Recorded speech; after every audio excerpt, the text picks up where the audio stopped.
Banbhore rifles frontier core Balochistan north का एक अहम विंग है जो पाकिस्तान के मगरबी सरहदी इलाकों, खास तौर पर खैबर पख्तूनख्वा और बलूचिस्तान में सिक्योरिटी और सरहदी निगरानी की जिम्मेदार है।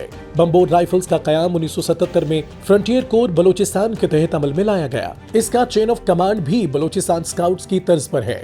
इसकी कमांड एक ब्रिगेडियर या कर्नल रैंक के ऑफिसर के पास होती है।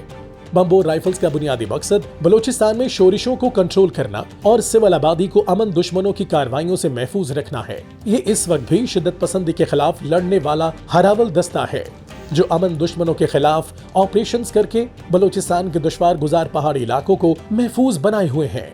खासतौर पर सीपैक के कयाम के बाद इस विंग का काम और भी बढ़ गया है, क्योंकि सीपैक और चीनी वर्कर्स को सिक्योरिटी देना इस विंग की अव्वलीन जिम्मेदारी है। बम्बोर राइफल्स न सिर्फ अमन व अमान की बहाली में किरदार अदा करता है, बल्कि मकामी आबादी की फलाह बहबूद के लिए भी मुतादिद इक़दाम कर रहा है। अगर इसकी फलाही सरगर्मियों की बात की जाए तो बम्बोर राइफल्स ने डेरा बुगटी के इलाकों में मुफ्त तिब्बी कैंप्स का इनकाद किया, जहां सैकड़ों मर्द, खवातीन और बच्चों का मुफ्त तिब्बी मुआयना किया गया और अद्वियात फराहम की गयी। और जिन मरीजों के ऑपरेशन करने थे उन्हें बड़े अस्पतालों में बुलाकर उनके ऑपरेशन किए गए हैं।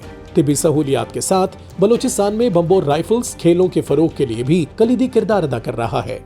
इस विंग ने पीर को स्टेडियम में कई फुटबॉल टूर्नामेंट्स का इनकाद किया है, जिसमें डेरा बुगटी की 10 बेहतरीन टीमों ने हिस्सा लिया। अगर इसकी समाजी खिदमात की बात करें तो अमायदीन के साथ मिलकर डोमेस्टिक इशू को हल करना भी इनकी अव्वलीन तरजीह है। बम्बोर राइफल्स ने 2022 की सैलाबी सूरत हाल के दौरान डेरा बुगटी और गिरदोनवाह में मुतासरा खानदानों की भरपूर मदद की, जिसमें तैयार खाना, खुश्क राशन और दीगर जरूरी अशिया की तकसीम शामिल थी।